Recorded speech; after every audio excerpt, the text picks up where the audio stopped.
Turkey's now carried out 3 successful operations in northern Syria to clear its border of YPG and Daesh terrorists and to create a safe zone in the area. But this is not the only reason Turkey has wanted to establish a safe zone.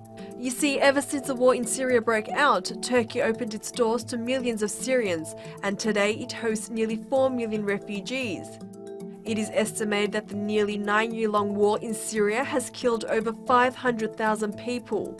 And at least 6 million are internally displaced, while around 5 million had to flee their country. Turkey has been calling on the international community to create a safe zone on its border for years, and it has finally managed to do so by taking matters into its own hands. In 2015, Syria was in complete turmoil with YPG and Daesh claiming large areas. But in 2016, as things were getting even worse in Syria, Turkey decided to carry out an operation to liberate areas that were being terrorized by Daesh and YPG. Here are some of the things Turkey managed to do in Operation Euphrates Shield. Areas such as Jarablus, El Rey, El Bab and Azaz were cleared from terrorists. With the help of Turkey, 260,000 refugees managed to return home. 3 new hospitals were constructed in El Rey, El Bab and Mayar. Turkey's education ministry renovated 458 schools, while 152,000 children started school again. And finally, Turkey's Haran University announced that there will be a faculty in El Bab where trilingual education in Turkish, Arabic and English will be provided.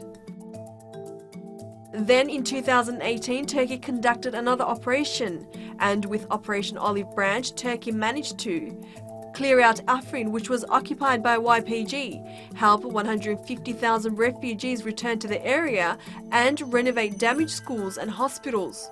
Turkey's Gaziantep University also announced that they would open up faculties in liberated areas.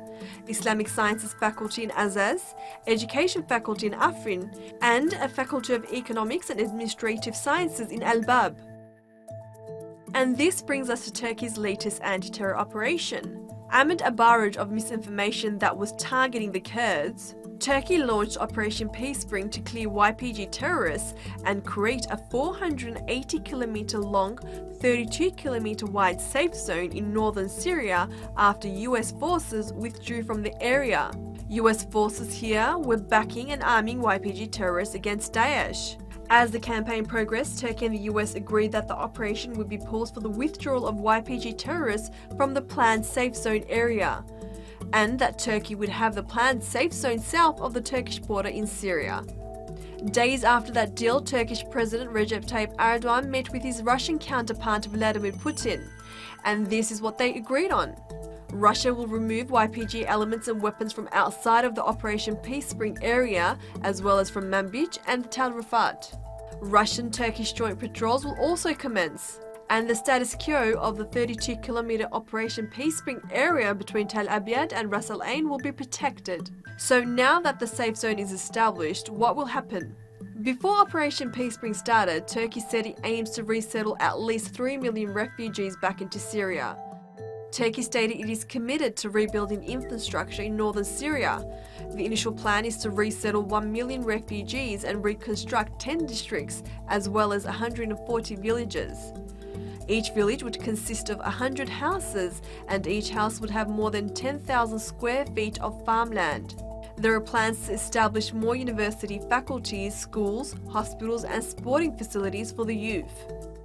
This final project is expected to cost Turkey around $27 billion, and in total, Turkey has spent $40 billion on refugees. There will also be a second phase of this project where another 1 million refugees will be resettled, and it is estimated that the whole project will cost $53 billion. So, will Turkey be left alone in reconstructing northern Syria, or will the international community step up?